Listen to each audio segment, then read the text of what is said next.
A small voice of resistance goes viral.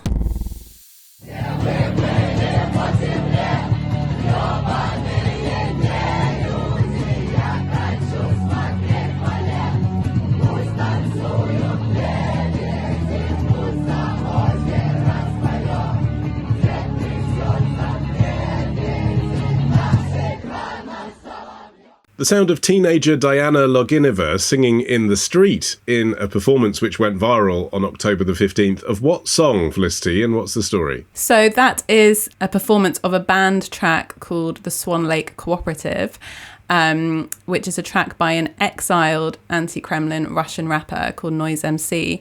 And it's gone viral on social media. It's being performed by Diana Loginova, as you mentioned, this 18-year-old who sings in a group called Stop Time with her boyfriend, now fiance. He proposed to her in a police van.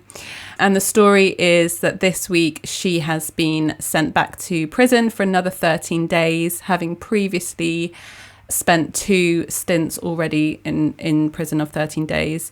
For that, for singing that song we just heard. For that song and for others, there's another one that's disliked by the authorities called "You Are a Soldier," by another singer who has also left the country and been designated a foreign agent, and that is disliked by the authorities because the lyrics are "You're a soldier, and whatever war you are fighting, I'm sorry, I'll be on the other side," and that kind of is reflected in the charges against her. So she's been detained for a public order offence, petty hooliganism. This last one, she was found guilty of organising the mass gathering of people, but also there are signs that she could be detained again for discrediting the army. And that's a really big deal now in Russia, obviously, since the invasion of 2022. New charges have been brought in that you can't say things against the army because obviously the Kremlin are terrified of anything that doesn't suggest total cohesion and total support of what he's up to. And actually, just before we broaden this out, just explain to us why performing a song called the Swan Lake Cooperative is controversial, because it is fascinating. Yes, it's very interesting. So Swan Lake, obviously a Tchaikovsky ballet, that is seen in Russia as music that symbolises political change because it was shown on state TV on a loop. It would just go endlessly round and round and round. After the death of Soviet leaders and during the 1991 coup against Gorbachev, the last Soviet president. So as the tanks were rolling in, TV was all switched to just showing these fabulous ballerinas dressed as swans on stage. So it's that music that everyone knows, it means something more in Russia.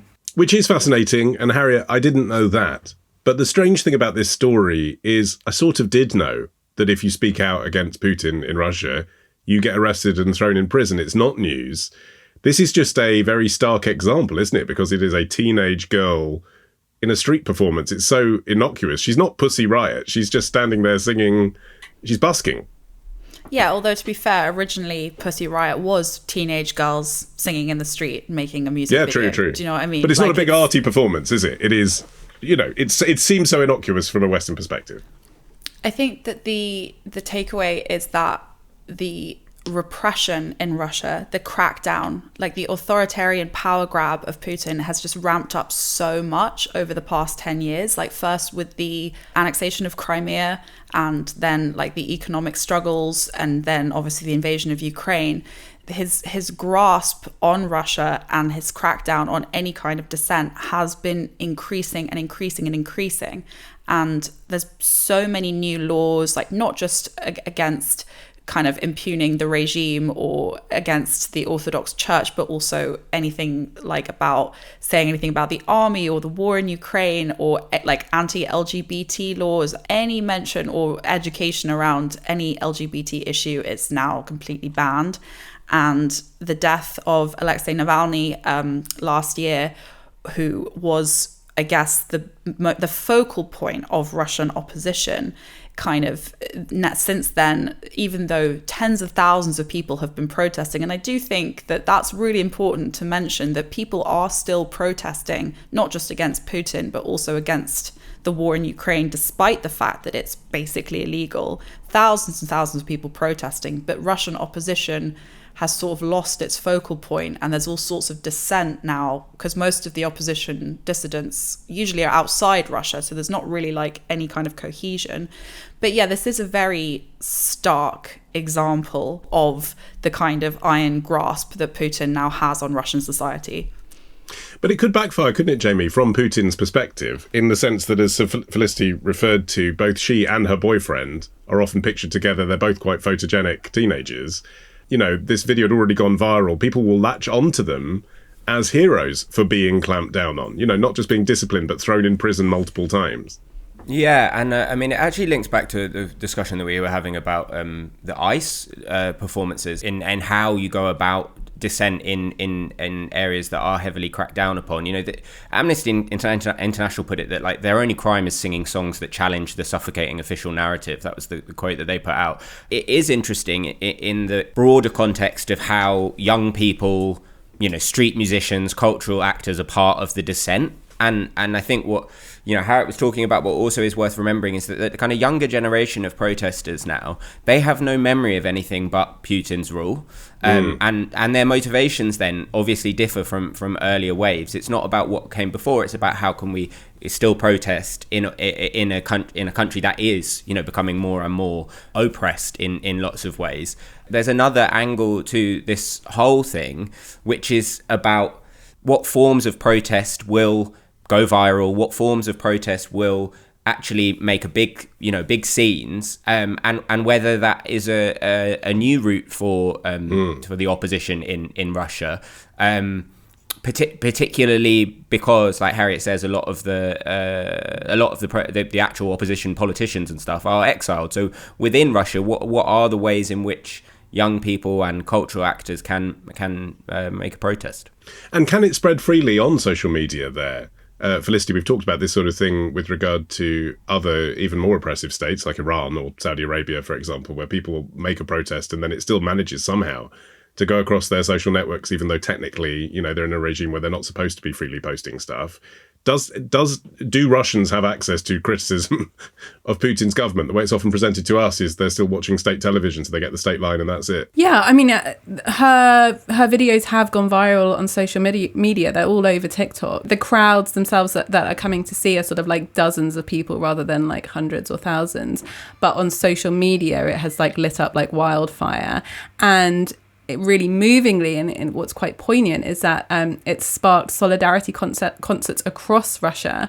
So there's been several incidents of other street musicians and buskers playing the same band tracks, also being detained for the same thing, for petty hooliganism or discreditation of the armed forces. But I think that's really moving, that it's other young people who are musical, who are kind of, standing up together in solidarity. It's these very cruel cat and mouse tactics that the authorities are employing in each case, is that they will detain them for no more than 13 days, which doesn't seem that punitive. It doesn't seem that terrible. They're not being carted off to a penal colony, which we know does happen and is what happened to Pussy Riot. But just as they're coming out again, they're back in for another trumped up charge. And that could just go on and on and on, which is quite scary. But as you were saying, Olly, I think it is a story that has caught the attention of some of the international media, because it's, I guess it is a wonderful story of young people standing up to a very authoritarian regime that they're not happy with. Yeah, although to be fair, obviously when Pussy Riot were most active back in 2012, when it was just young women in brightly coloured dresses and like 80s acid tights, two of them were sentenced to 2 years in prison in 2013. 2 years in prisons that had these horrendous conditions of torture and psychological torture and physical torture. And those sentences sparked protests in Russia, sparked international protests. Like Sting spoke out for their release. So did Madonna, when they were eventually released in what a lot of people considered to be kind of a PR bit for Putin ahead of the Winter Olympics in Sochi in 2014. They performed in New York with Hillary Clinton. So this is, I think, first of all, nothing new as such, but the social media aspect, I think, is that does make it different, and also the situation in Russia is so different as well. I mean, when Alexei Navalny died last year, allegedly murdered by Putin's regime, tens of thousands of people protested and turned out for his funeral, like, despite the fact that that is illegal.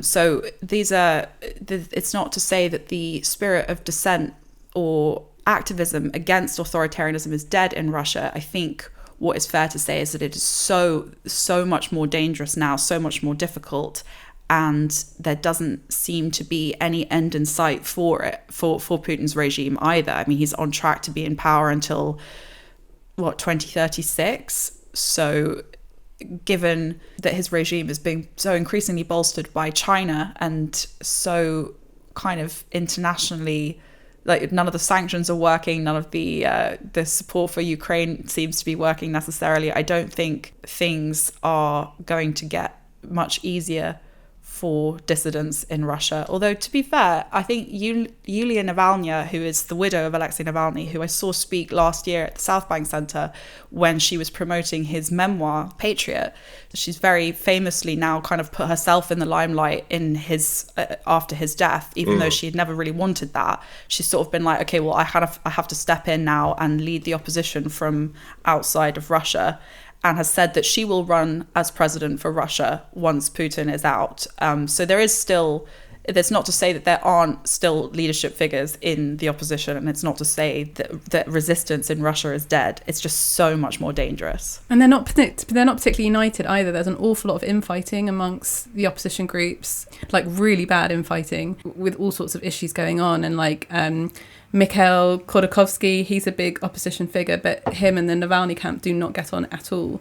So not only do they not have that charismatic leader like Navalny with his political skills and his ability to get the headlines and get the attention and get people on side, but they don't even have that kind of unity amongst themselves, which I think is not looking good. But I mean, on the other hand, Putin hasn't done anything really, as far as I can see, not that I'm in his inner circle, but he hasn't done anything to groom the next, like, there's going to have to be another leader of Russia at some point, and I can't see who the next leader is going to be. I haven't seen him grooming his successor. So, you know, look how quickly the Soviet Union collapsed. It happened very rapidly. Like, great change might happen.